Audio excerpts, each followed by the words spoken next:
Honorable Chairperson, I rise to apprise this august House of the foreign policy dimension of our response to the Pahalgam terrorist attack, going into the preparations for Operation Sindoor and how foreign policy was handled during Operation Sindoor.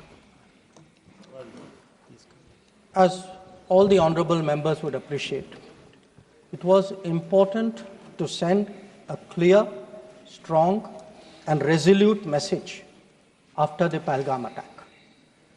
Our red lines had been crossed and we had to make it very apparent that there would be serious consequences.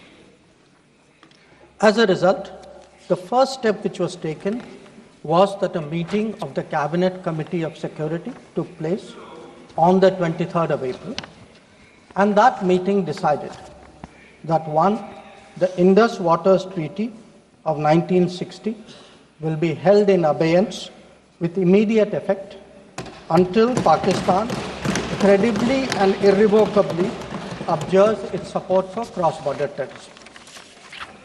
Two, the integrated checkpost Atari would be closed with immediate effect. Three, Pakistani nationals who were traveling under SARC visa exemption scheme will no longer be allowed to do that.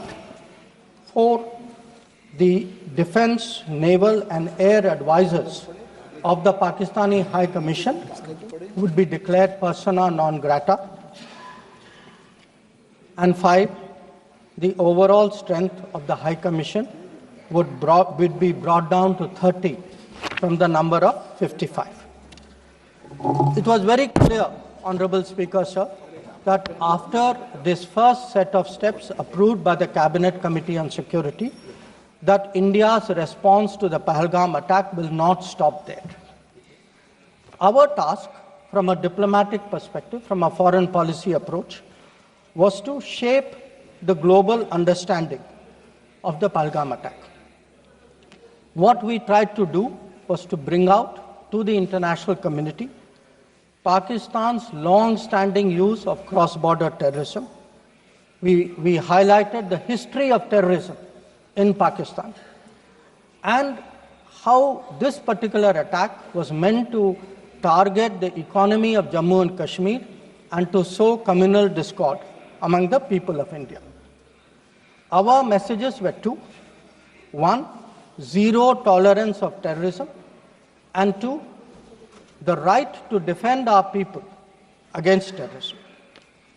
So all the interactions we did, the diplomatic briefings, we called all the embassies for briefings, we interacted with the media. All of this was aimed at these two objectives: zero tolerance of terrorism and the right to defend ourselves, right to defend the people of India against cross-border terrorism.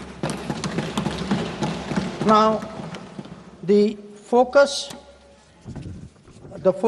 for our diplomacy was understandably the UN Security Council. And Honorable Speaker, sir, the challenge for us was that at this particular point, Pakistan is a member of the Security Council. We are not.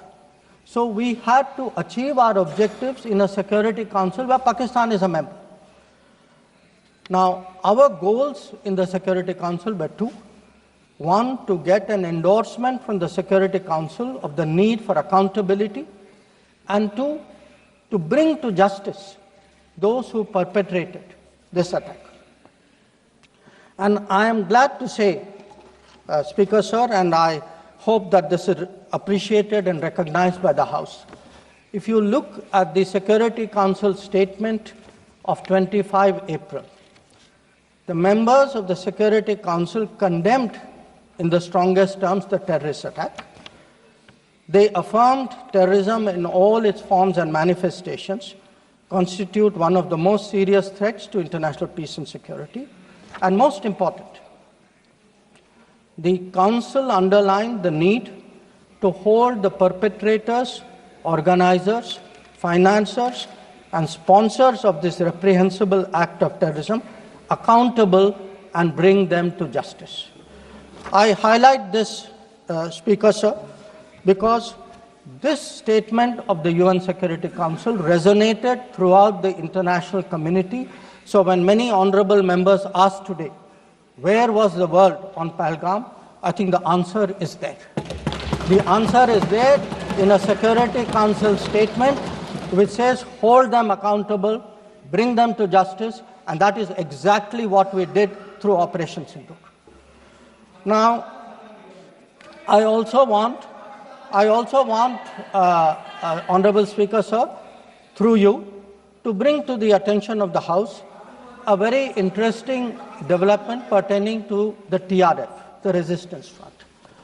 When the Security Council was debating this on the 25th of April, and TRF had twice claimed responsibility for the Pahalgam attack, Pakistan defended the TRF.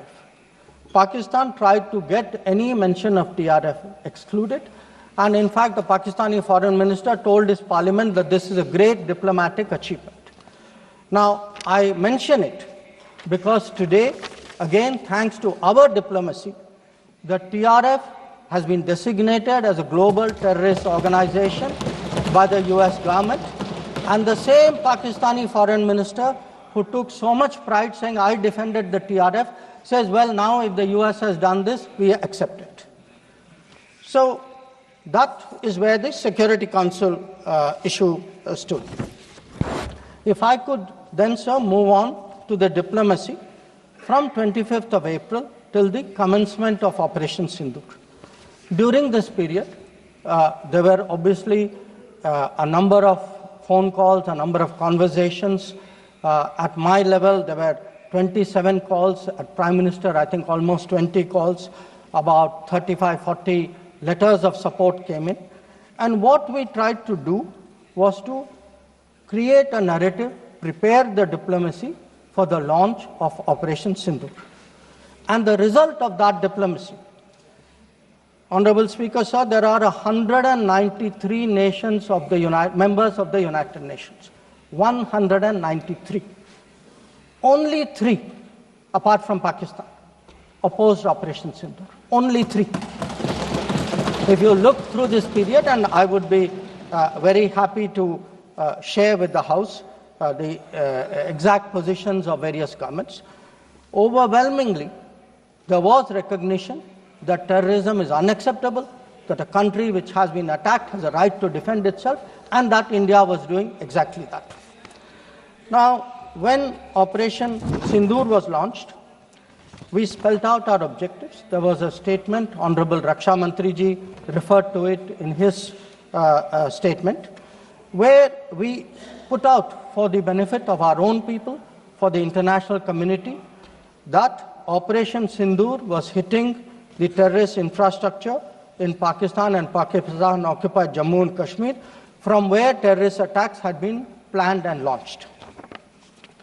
We highlighted that 9 sites had been targeted, and we said that our actions are focused, measured, and non-escalatory in nature.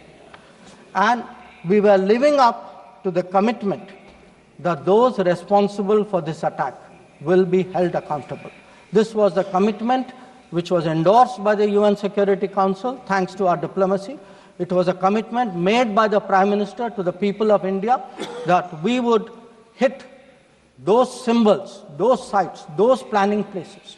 So today, when I hear many questions from across the aisle, I want to say, which one of you imagined that Bhavalpur and Muridke would be brought down the way it was? Which one of you thought? When did you even think of it during your tenure? Did it even cross your mind? In fact, on the contrary, you ruled it out after 26/11. So I think our objectives are very clear. We wanted to send a message to the terrorists. We wanted to send a message to Pakistan that do not continue this support for terrorism. And I think on the morning of 7th of May, that message went home loud and clear. Now, sir, during this period, there was, when the operations were on, when the conflict, when the activities were on, operation is still continuing. A number of countries, number of their leaders ministers, others called up. And they called up because people wanted to know what is happening. People wanted to know what is the thinking of India. People wanted to understand what we are doing. And I would like to share with the House, sir, through you, to everybody, we gave a common message. The common message was India is exercising its right to defend itself against terrorism. Number two, the targets which were hit on the 7th of May are known terrorist headquarters and infrastructure. Number three, there will be no mediation. Anything between us and Pakistan is bilateral. Number four, we will never bow down to nuclear blackmail. Number five, we are responding to Pakistani military attacks because after Operation Sindoor was launched, they had started targeting our military facilities. And we will continue to hit the Pakistani military. If the fighting is to stop, Pakistan must request it.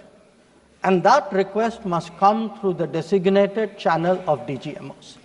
This was a common message that we had given to many people who had called us during that period.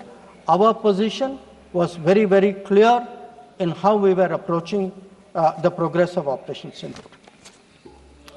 Now, sir, many members asked, some out of genuine curiosity, some perhaps less, what was the international support?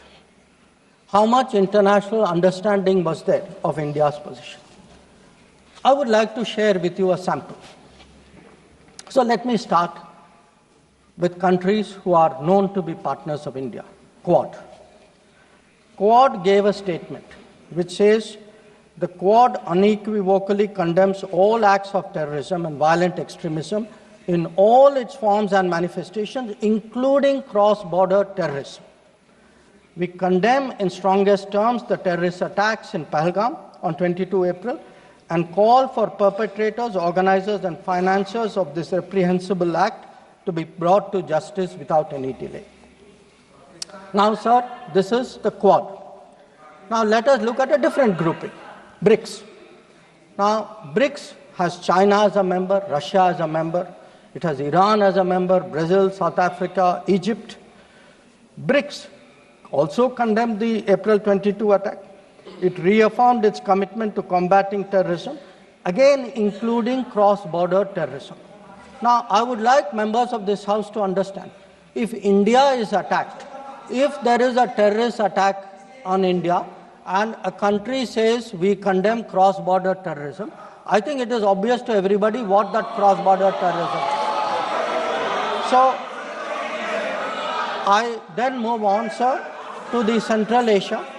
The Central Asian countries opposed providing safe haven using terrorist proxies for cross-border terrorism, for terror financing. Now, I can cite statements from the Indian Ocean Rim Association, from individual countries, range of them.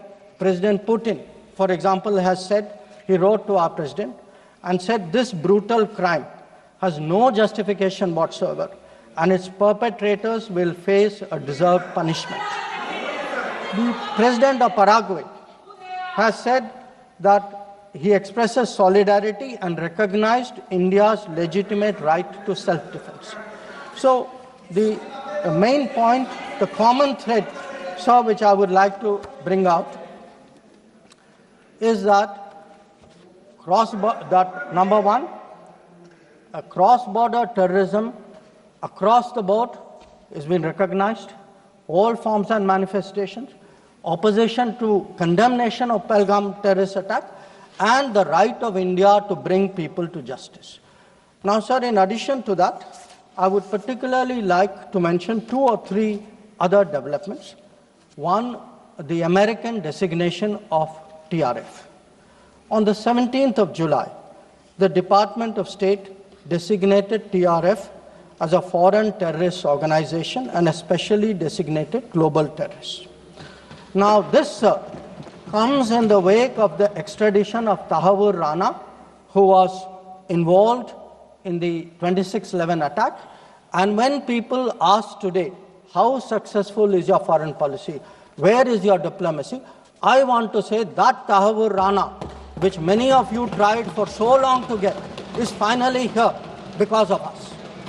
I want to say TRF was designated not because somebody out there made a remark. TRF was designated as a global terrorist organization because our diplomacy persuaded another country to do that. Now, our strong stance has resonated across the world. I was some time ago in Germany, and standing next to me, the German foreign minister said, India has every right to defend itself against terrorism, and Germany will support this fight against terrorism. Similar position has been taken by France. Similar position has been taken by the European Union. So, what I would like to highlight, sir, is that today, where Operation Sindoor is concerned, there has been, the world sees what it is about. The world realizes this is a fight against terrorism. It is felt that India has acted responsibly but firmly. Now, I would like, sir, to address one particular aspect because some members have brought it up. And this is regarding the US activity during this period. Sir, I'd like to inform the House that on the 9th of May, Vice President J.D. Vance called the Prime Minister, warning of a massive Pakistani attack in the next few hours. Prime Minister, in his response, made it very clear that if such an attack happens, it would meet with an appropriate response from our side. Now, sir, that attack took place and was foiled by our armed forces, and I think the House should collectively appreciate the performance of the armed forces in foiling what was a massive attack on the 9th and 10th of May.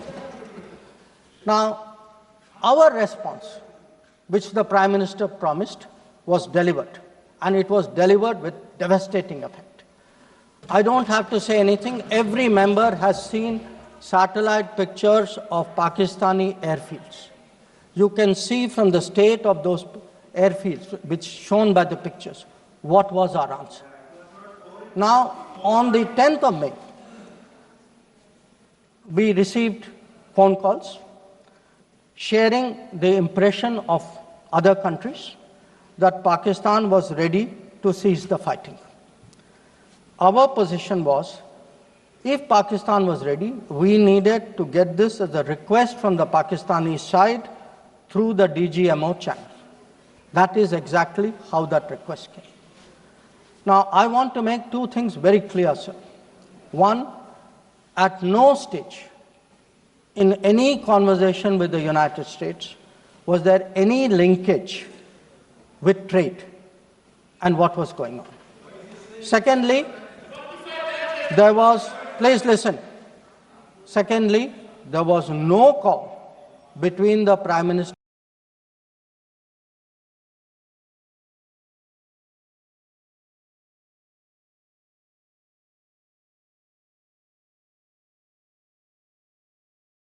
called up Prime Minister in Canada to explain why he could not meet. So I would again, मैं इसको दोहराता हूँ, 22 अप्रैल से 17 जून तक। माननीय अध्यक्ष जी, मेरी एक बात की आपत्ति है, भारत देश का शपथ लिया हुआ विदेश मंत्री यहाँ स्टेटमेंट कर रहा है, उस पर भरोसा नहीं है, उनको किसी और देश पर भरोसा है। मैं समझ सकता हूं उनकी पार्टी में विदेश का महत्व क्या है, मगर इसका मतलब ये तो नहीं है पार्टी की सारी चीजें यहां सदन में आकर थोपे। भारत के विदेश मंत्री पर भरोसा नहीं करोगे? ओथ लिया हुआ व्यक्ति यहां पर बोल रहा है, ही इज रिस्पॉन्सिबल। माननीय अध्यक्ष जी, इसीलिए ये वहां बैठे हैं और 20 साल तक वहीं बैठने वाले हैं।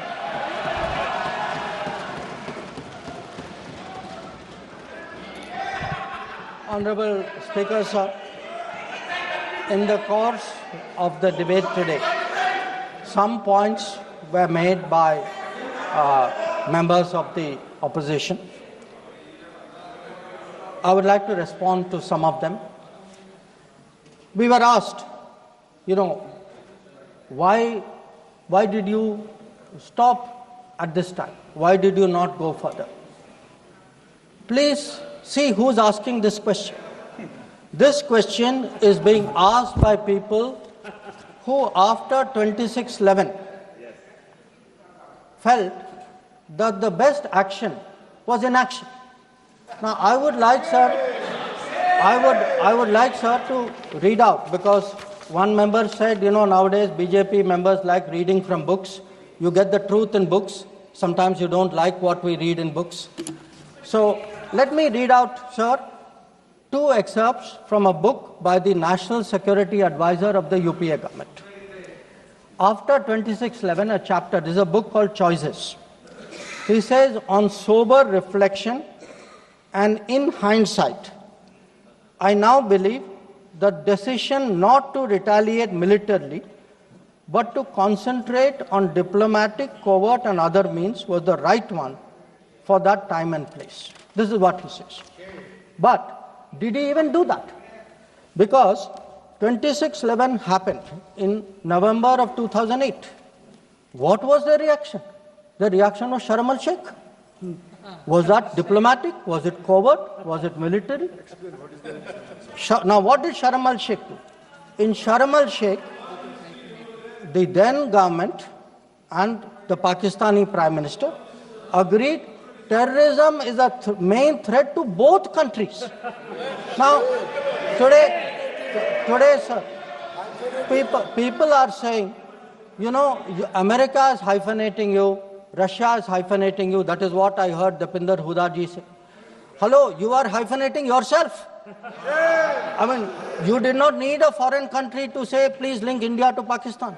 Your own government was saying, India and terrorism is a main threat to both countries. And then they said, terrorism should not be linked to the composite dialogue. And worst of all, they accepted a reference to Baluchistan in that. Now, here is a country reeling after 26/11. And you are equating Baluchistan and 26/11, what happened in Mumbai? And you are saying that the perpetrator and the victim have both got a problem. And then now you are asking me, why didn't you go further? People who did nothing are asking a government which did so much, saying, why didn't you do more? Now, you might think, sir, that this is a one-off. But this is a habit, because this is the thinking in that part of the house. Some years ago, there was, if you remember, sir, the Mumbai train bombing. The Mumbai train bombing happened in July of 2006. In September of 2006, 3 months after the Mumbai train bombing, at Havana, the UPA government, with its Pakistani counterpart, condemns all acts of terrorism as though we are both again equal, and agrees that it's a scourge that we need to effectively deal with together. And then they directed again resumption of dialogue. So what I want to highlight is, for people who did nothing to have the temerity, the gumption today, to ask a government which did so much, which brought down Bhavalpur and Muridko, to say, why didn't you do more? I think it's extraordinary. Now, sir, we also heard from one of the early speakers saying we are now facing a two-front, and that the leader of opposition has been warning us about two-front. Now, all I can say, sir, is the person who said it, and maybe the leader of opposition, must have missed their history lessons in school. I'll tell you why. Because I would like to walk you through the history of this two-front. The two-front started because of something called POK, POK was created in 1948-49 by the government of this country by not completing the job of what was to be done. Now, sir, the House should note these dates. The two fronts started 1963, when the Shaksgam Valley was ceded by Pakistan to China as a result of an agreement. Then in 1966, the Karakoram Highway was agreed upon, which took 20 years, was completed in 1986. Now, references were made to China-Pakistan military collaboration. So when did this collaboration start? I'll give you the year, 1966. In 1966, the first Chinese military supplies went to Pakistan. When did nuclear collaboration start? 1976. 1976, when Bhutto arranged for China-Pakistan to get together on this. And in 1980s, when Prime Minister Rajiv Gandhi was visiting China and Pakistan, that was when the nuclear collaboration was at its height. Now, let me go further. You will say, why are you talking history? So let me bring this further up.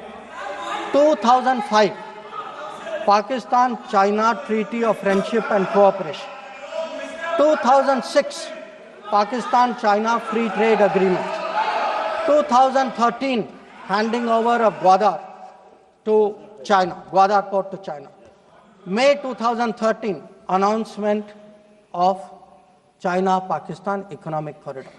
So, sir, we are getting warnings about a US-China, Pakistan-China collaboration, when this collaboration has been going on for 60 years. Now, let me also address two other points. There was a reference made to IMF that,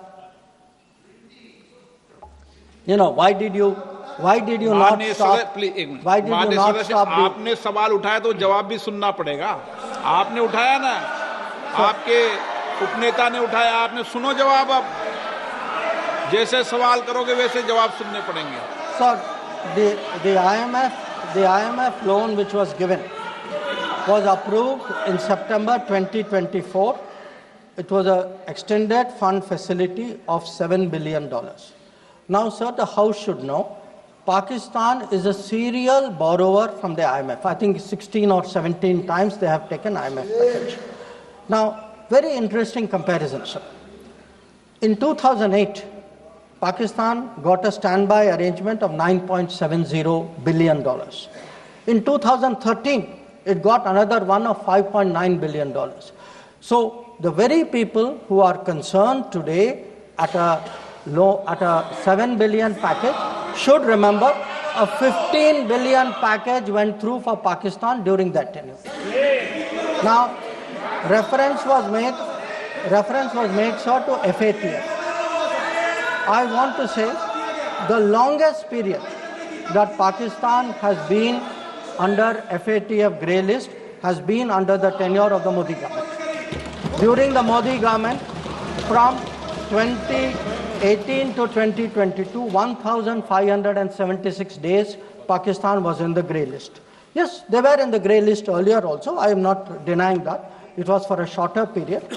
But I again want the House to appreciate that the FATF meeting in May 2025 has kept Pakistan in the enhanced follow-up category, recognizing that the compliance of Pakistan is only partial.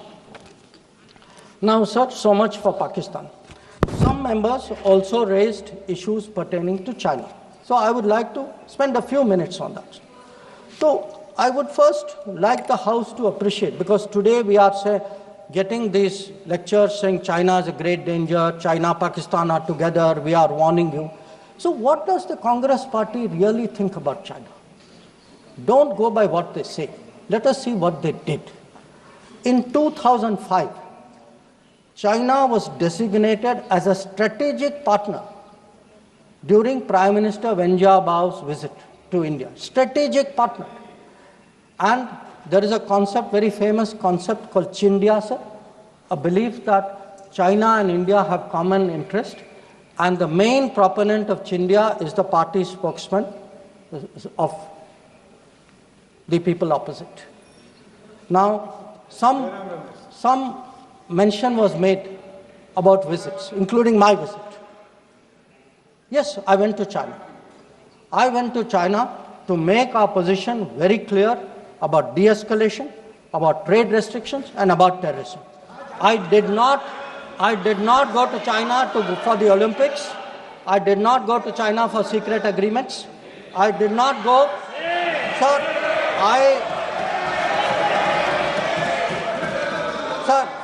So the House should know that people were watching Olympics when China was issuing stapled visas for people from Arunachal Pradesh and Jammu and Kashmir. This is the reality of China.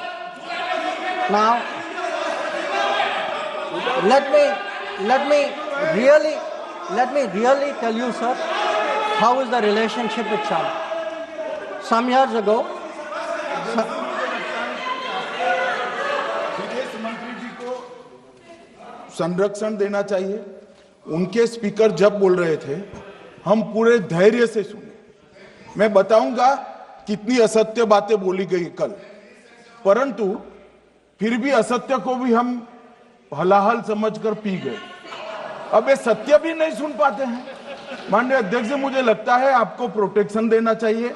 बैठे बैठे टोका टोकी करना सबको आता है, ऐसा नहीं हमें नहीं आता, मगर इतने गंभीर विषय पर चर्चा जब हो रही है तो सरकार के प्रमुख विभाग के मंत्री को बोलते हुए बैठे बैठे टोकना ये विपक्ष को शोभा देता है क्या? मान्यवर, आपने बिल्कुल उनको आग्रह से कहना चाहिए, वरना हम भी हमारे मेंबर को बाद में समझा नहीं पाएंगे.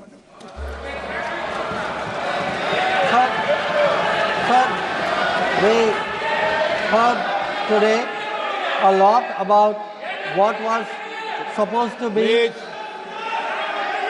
the thinking. बैठे आपको इजाजत नहीं, बैठे. Sir, we heard about warnings about China, cautions about China. China is planning this, China is planning that. But sir, I want to remind this House, Doklam crisis was on. The leader of opposition decided to get a briefing from whom? Not from the government, not from the emir, from the Chinese ambassador. He took his briefing from the Chinese ambassador when our military was confronting the Chinese military in Doklam. So I want to say that I want to say, and this is the political thinking. Let me, sir, give you the economic thinking. In 2006, the UPA government. Please बैठे टिप्पणी मत कीजिए. आप बहुत कर रहे हो. नहीं, गलत है. बैठे टिप्पणी मत कीजिए. Sir, in 2006, because I want to illustrate my points with facts. I spoke about political facts. I spoke about border facts. Let me give you an economic fact. What is the economic thinking of the Congress party about China? In 2006, the Congress party agreed to do a regional trading arrangement with China. It was finalized during the visit of President Hu Jintao. A task force was appointed. The task force gave a positive recommendation. Through the efforts of various people, this did not happen. Let me give you the technology side. The very people today who are cautioning us on China are the people who allowed 3G and 4G to come from China. It is this government which made sure there was a made in India 5G. And finally, sir, we keep speaking about the border. The border, if today, whether it is the border with Pakistan, whether it is the border with China or any other border, if our military is today able to stand its ground, the kind of massive deployment that we saw on the China border after 2020, it is because our border infrastructure budget has gone up 4 times. Our tunneling, our road building, our bridging has doubled or tripled. And this is a far cry from the period when the thinking was, let's not develop the border because then the Chinese cannot come there. We had 60 years of neglect of the border. Today, in the last 10 years, that neglect has been reversed. There is still a lot of work to be done. So I think people need to understand. And it's not just in India, sir. We have just come back from Maldives. When I hear comments about foreign policy, yesterday, day before yesterday, the Prime Minister was the guest of honor at the Independence Day of Maldives. This is the country which during their time forced an Indian company to leave an airport. That country today has invited India to build 2 new airports. Look at Sri Lanka. If the Hambantota port was built between 2005 and 2008, and at that time it was actually justified as saying that it has no impact on India's interest. So I want, sir, the House to appreciate that the people who are today claiming to be custodians of national security thinking, who say that they are giving warnings, let us look at the record, let us see what they did when they were in office. But now allow me to come back to Operation Sindoor. So I want, sir, to conclude by saying this. The challenge of cross-border terrorism continues, but Operation Sindoor marks a new phase. There is now a new normal. The new normal has 5 points. 1, terrorists will not be treated as proxies. 2, cross-border terrorism will get an appropriate response. 3, terror and talks are not possible together. There will only be talks on terror. 4, not yielding to nuclear blackmail. And finally, terror and good neighborliness cannot coexist. Blood and water cannot flow together. This is our position. So let me conclude, sir, by recognizing the role which this body and the upper house has played during this period in explaining our national position and our national interest on Operation Sindoor. We had, sir, 7 parliamentary delegations which went to 33 countries. Some comments were made about those delegations. I have to tell the Honorable Member Arvind Savantji, I'm sorry, you are completely misinformed. Those delegations were received with great honor. In many cases, the foreign minister of the country met them. Please look at the tweets of people sitting next to you. That itself will tell you.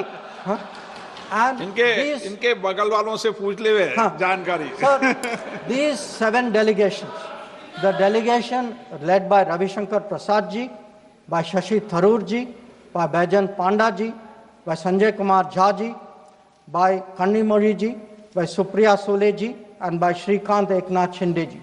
So these 7 delegations did the nation proud. They across the board, and every member, members of opposition, members of the government, public-spirited citizens, retired diplomats, they were able to explain to the whole world our posture of zero tolerance against terrorism.